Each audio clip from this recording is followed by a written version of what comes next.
Hello everybody and welcome back to the Yellowstone Yams Dynasty here on College Football 25. It's been a bit of a wait as we had to get Season 16 rolling and then my job just kind of killed me throughout the entirety of August, but we are officially back. We're going to go through the entire offseason here today in this video. So we hit conference championship week, and this is the stage where you can fire your coordinators. Now looking at these guys, it's a D and a D plus prestige rank, and neither of them have a pipeline that matches our recruiting restrictions. So I am going to go ahead and let both of these guys go.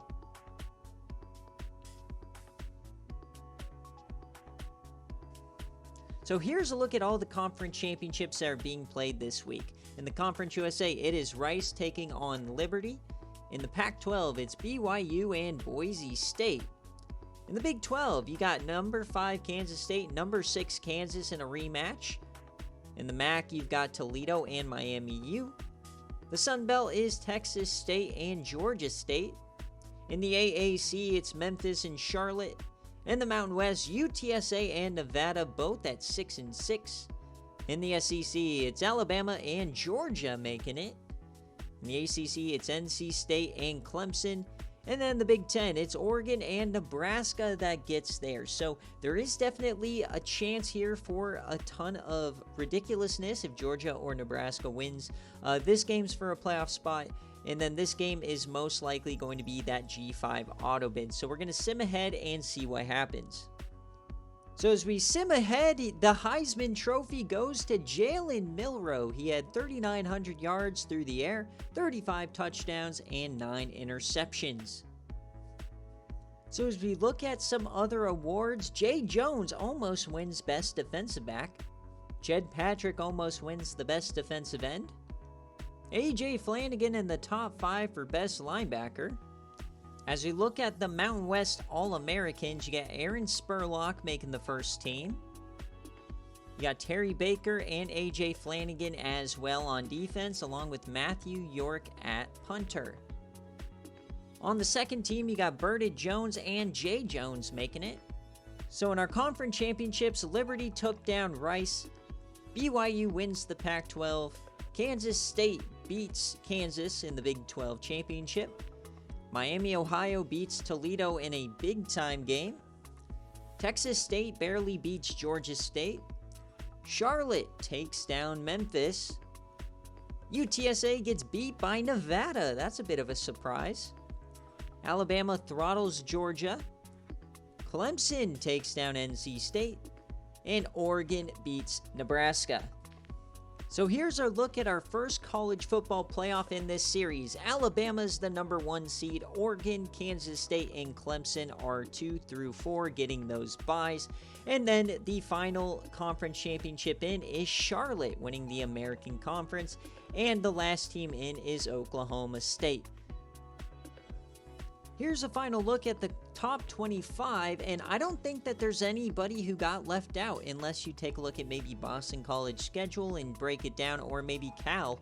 But I think they probably got it right here. Good job with the game and doing its thing. Here is a quick look at all the bowl games. UTEP makes the LA Bowl, as we're just going to scroll down through here and see if we notice anything. Nevada makes the New Mexico Bowl as our conference champion. Buffalo ended up making a bowl. We faced them this year. UTSA faces Louisiana. Georgia is stuck in the Texas Bowl. Those are the bye games. Pop-Tarts Bowl, Virginia and West Virginia. That's going to be a fun one. The Mayo Bowl, Colorado, Western Kentucky. And the Citrus goes to Auburn and Northwestern.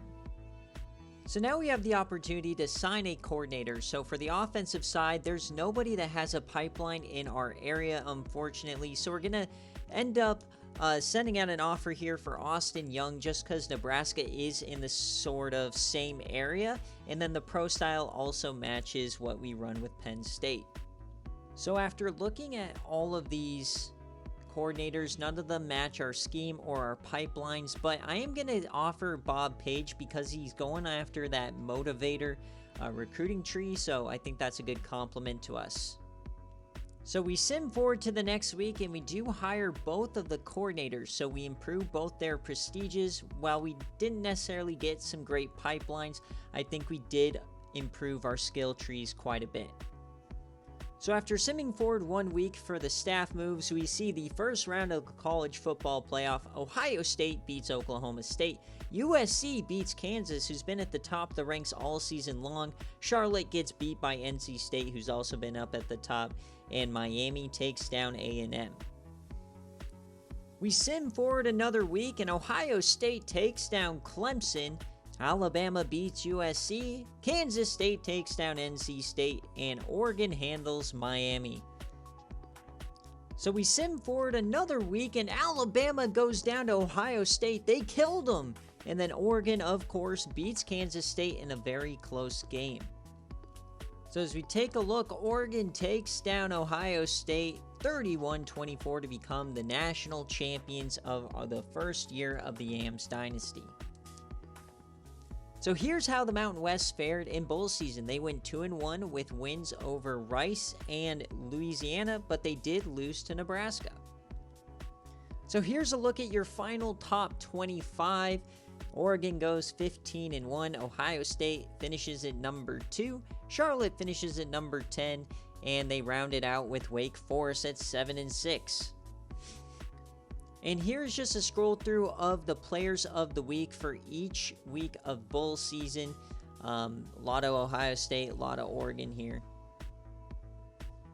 So that should do it for all of the season 1 postseason stuff. But now we're on to the offseason and primarily the transfer portal.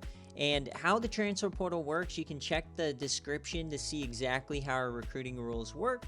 But we can only recruit the number of players that our prestige rank is. So right now it's 2 stars, so it looks like we are going to only get 2 players in the transfer portal. Now that does not count any players that are from Montana that are interested in us. So we could get more than 2 if there's Montana guys.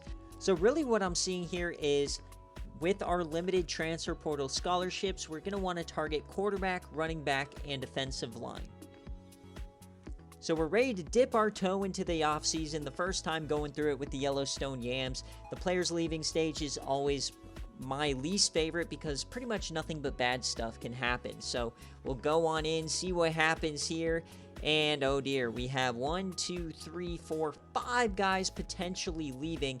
And I really don't want to lose Millum or Javon Moore. Like I said, I don't want wide receiver to be a need in this offseason. We don't have enough transfer portal scholarships to fix that. Buford is our highest rated running back right now, so definitely don't want to lose him, and obviously don't want to lose any of these guys. Okay, so we only get 4 persuasion chances. You can see up there in the top right, and there's some guys we really desperately need. I'm going to for sure go after the wide receivers first and foremost. So that's what we're going to do first, because these guys, we really desperately want to keep them. We don't want to have to worry about wide receiver for next season. And I know Milliam and Moore are pretty good players. But we lose Millum. No! Oh, this one's horrible. He was going to be the next Nick Mixon. I'm in shambles. Tanner Millum, he is gone. We're going to have to check to see where he goes.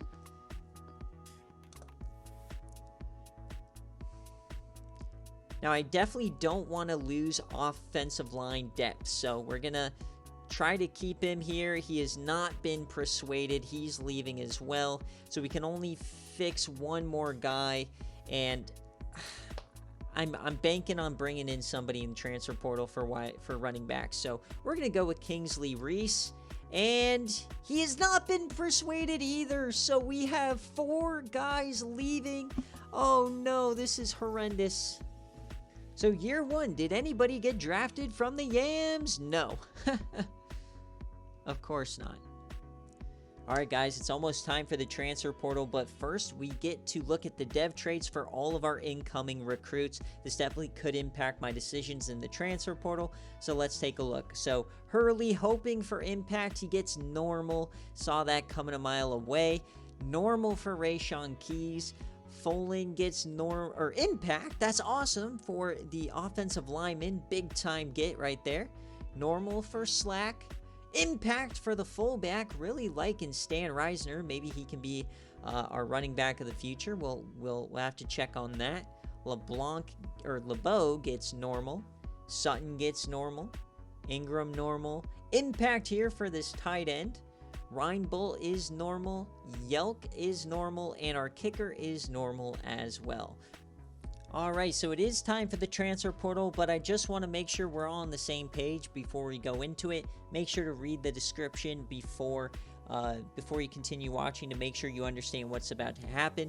But we're going to go into the transfer portal. We are a 2-star team at this point, so that means we get 2 transfer portal scholarships.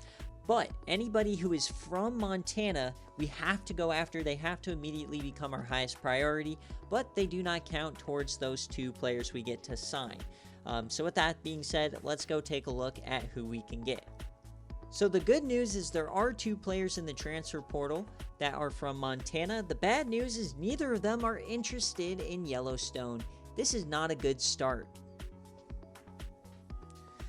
So after stressing about it for the better part of an hour, I've decided on Zabian Brown. He just seems like too good of a target to pass up. He's a top 100 player in the transfer portal. He's from Alabama, and I think that he would be an amazing pairing for years to come in for this defense. I've also decided to go after Justin Lamson. I think because we only have 2 slots, I have to pick now between the quarterback and the running back. I like our options at running back a lot better with the fullback coming in. We also have Sean Martin still there. We can move him over to running back. So I think having a 1-year fix in Justin Lamson, the Stanford quarterback, is going to do us wonders if we can get him. So because we can only go after these 2 guys, I have to offer the scholarship, and we have to just do anything and everything we can here at once. I'm not gonna offer other guys scholarships because I don't want to go over that 2 limit for us. So we got to go all in on just these guys and see what happens. Alright, so now we're in the top for both Zabian Brown and Justin Lamson. We got those visits scheduled. Let's hope we grab them. So we didn't get the commitments, but we are still in the lead for both of our guys. Big time in the lead here for Justin Lamson. So let's hope we can finish it here the next week. I don't really know what just happened. I mean, if you know what's going on, let me know, but I literally just went, where did he even go?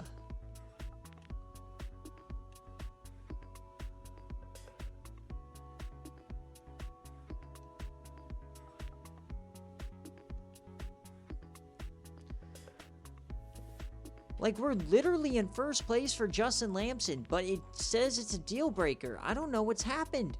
We might be cooked.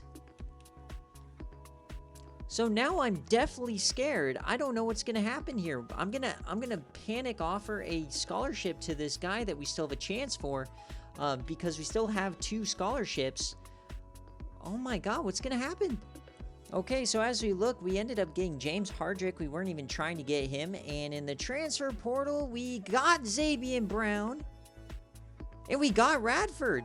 Okay, so we ended up still getting 2 guys. I don't know what happened with the quarterback, though. Let's go see where Lamson went. If it allows us to look. But I don't know what happened with the quarterback. If anybody knows what happened, can you guys let me know? It says he's not even signed, so I guess this is a glitch. Maybe he'll wind up on our roster anyways. But we're in first place, but there's a deal breaker now. I don't know what happens. Is this a glitch? If you know, let me know. But we still ended up getting a center and a corner, so now we're screwed at the skill positions. Just an awful offseason here for the Yams. And Zabian Brown, our top get in the transfer portal, is a 79 overall to pair with Burdett Jones. I am so stoked for this get, especially with all these seniors.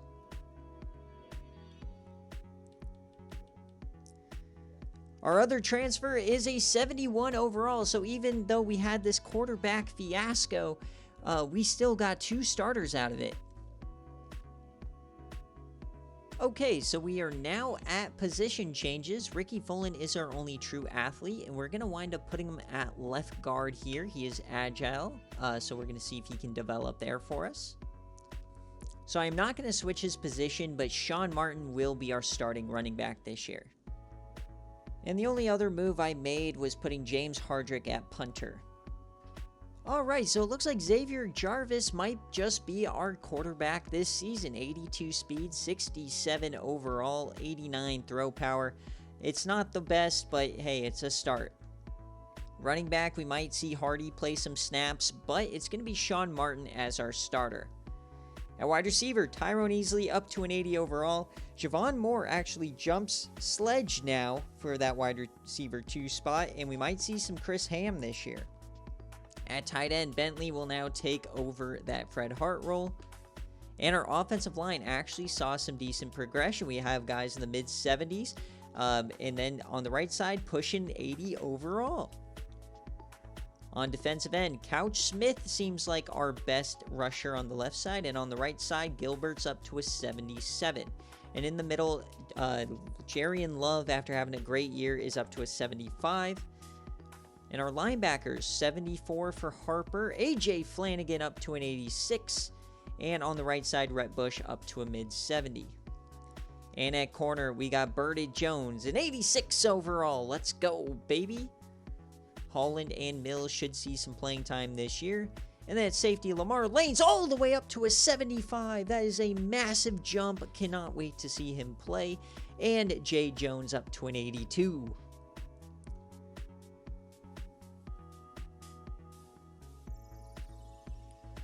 So our roster size is under the cutoff, so we aren't going to encourage anybody to transfer. Alright, so in the offseason, it gave us 100 coins to play around with, so what I did was max out all of these recruiter things. But I'm not going to do anything for the special teams. We are taking care of that in Season 1, and I'm going to save up for either Motivator or Tactician. So I was under the impression that you could add in team builder teams throughout the dynasty, and I can't. I'm trying to add in more team builder, and there's just no option for it, unfortunately. So what that means is, unfortunately, the Sequoia Skunks are not going to be able to be added to the Mountain West, so San Jose State is going to stay in the game, unfortunately. I'm really sorry, Yui. So we lose Buford to Akron. So Tanner Millam winds up at Northwestern. So Kramer winds up at Marshall. And Kingsley Reese winds up on Boston College. Don't know why it says Bowling Green at the top. So now we're going to go through each of our new incoming recruits and check out their skill caps. Does look like there is some room to grow here for Kurt Hurley. Here's a look at Stan Reisner. Looks like all of the running is there, and he can just get better at blocking. We also got Niles Ingram here, another fullback, and he looks like he's all tapped out. Here's Bobby Mallory, that impact development trait, and unfortunately, though, his skill caps don't seem to be all that high. I have high hopes for Ricky Fullen as an impact dev trait, and bang, there it is. We got some massive skill caps for him, so look for Ricky Fullen to be very good for us in the future. Mario Yelk, a 1-star center, and not terrible, could be a depth piece. But here is a look at Bryce Radford, the transfer we did get in the transfer portal to start at center, and he could still get a lot better. And here's Quincy LeBeau, another depth guy we got with okay skill caps. Earl Sutton, another depth guy that we got for tackle, also some okay skill caps. I'm really happy with the depth we brought in year 1. Zach Reinbull, I was very high on him when we recruited him, and rightfully so. Some decent skill caps, I'll take it. He was already very quick. And how about Bryce Slack, linebacker that we brought in from Idaho? Doesn't look like he's going to get a ton better, but could really improve that pass coverage. And here's Rayshawn Keys, the guy that we did end up getting from South Dakota, and not a lot of room for growth here. But the top player we got today, Zabian Brown, the transfer from Alabama. He's an impact player. Ratings, bang! Look at those skill caps. Unlimited zone on your dome, baby. I am so happy with this get. So here's a look at Micah Aviles, our new kicker. Can't get too much more powerful, but he can work on the accuracy. We'll take it. And finally, James Hardrick, our future punter. His ratings... Ugh. Alright, so here's a look at all the red shirts. We are going to redshirt Hurley. We are going to redshirt none of the running backs, but we are going to do Ingram. Wide receiver, not redshirting anybody. Tight end, going to give Mallory the red shirt. Pretty much redshirting anybody we possibly can. Remember, we still have to replace this whole team. Folan is going to get the red shirt. Yelk's getting a red shirt. Not going to redshirt Perkins. He's going to play probably left guard. Going to redshirt both freshman tackles. Going to redshirt Flint. And in the middle, going to redshirt Dean. Linebacker, I am going to redshirt Jordan Anderson. He didn't progress enough. And then we're going to redshirt Ryan Bolt along with Slack and Keys. Underwood's going to get a redshirt. Am going to redshirt Mills because we have those 3 seniors so that we can at least retain 1 to play with Zabian Brown. Hayes is going to get a redshirt, and so is Valentine. He played a critical role for us last year, but I want to ensure we at least have a okay starter we can rely on for next season. And then finally, I did redshirt Hardrick. So here's a look at our depth chart. Xavier Jarvis is our quarterback. Sean Martin will be our starting running back. Fullback will be Stan Reisner. Wide receiver, we're going to go Tyrone Easley, Moore, Sledge, and then Ham. Tight end, it will be Bentley. Offensive line, we have Franklin on the left tackle. Houston at the left guard. Radford will be our center, the transfer. Right guard will be Perkins. And right tackle will be Williams. So really like our line this year. On the defensive end, Couch Smith will be our left end. Our right end is Gilbert. In the middle is going to be Jerry and Love. Linebacker, we've got Harper.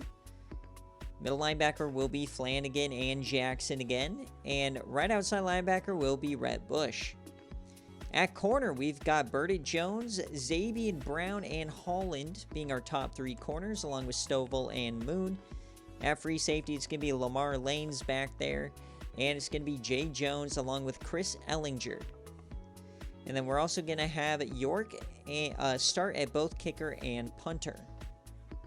So here's a look at the Yams as we head into Season 2. We are a 2-star program, 76 overall. Championship contender, C+. Stadium atmosphere is a C+. And that's really all we got.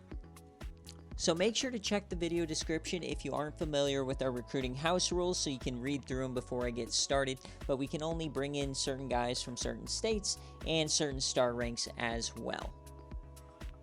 So first up, the state where we have to bring in anybody no matter what. Montana. Do we get a player this season? No!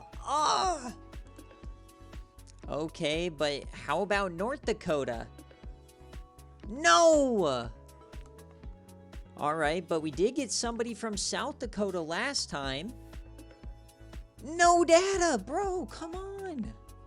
Okay, but surely there's some guys in Wyoming, right? Please. Yes, we've got 3 guys in Wyoming. They're all 1 and 2 stars, meaning we can go after them. So I'm going to add them to the board. Alright, let's keep this train going. Idaho, big money. Okay, we can take it. Remember, in Idaho, we can recruit any 1 through 3 stars. So, these are the ones open to us. We can add all of them to the board. Alright, those are our core states. But now, how about Colorado and Utah, where we can fill in a lot of these guys? Remember, we can only recruit 1 and 2 stars unless we have starting interest. So, we are starting interest in this 4-star. Okay, we can add these guys all to the board. Okay, so tight end, we got a 4-star athlete who's interested in us. Okay, all right. Cannot go after James. He's not interested in us, but we can go after BJ Henderson. We cannot go after Shaw, but we can go after Eckert and Crumpler. And he looks to be a quarterback. We cannot go after Boye, but we can go after Neighbors. No one Boyette, but we can go after England. Lismer. Graves. I'm just adding everybody to the board that we can add.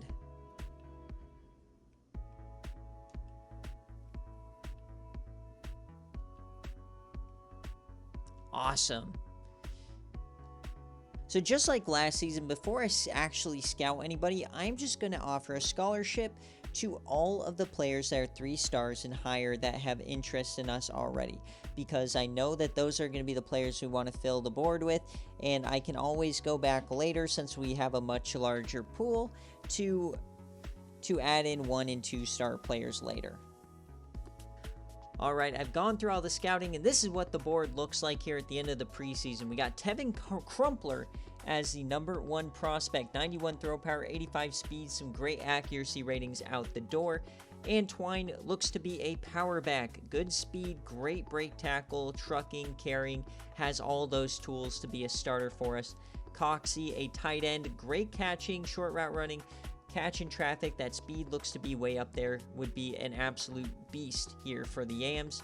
And then we got Rahman. It looks like he's going to be a great linebacker, I mean, from whatever I know, so would love to get him.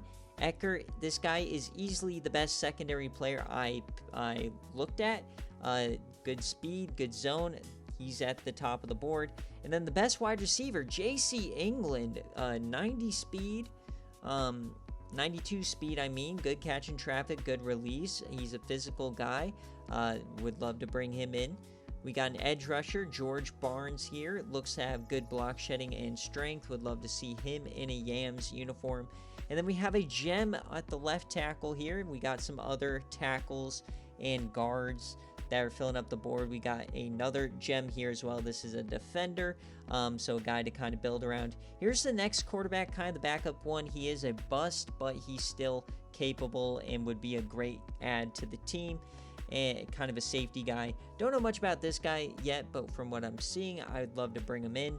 And then just some more kind of depth guys to fill out the board. And this is kind of where I ended it. So that's going to be the update for this week.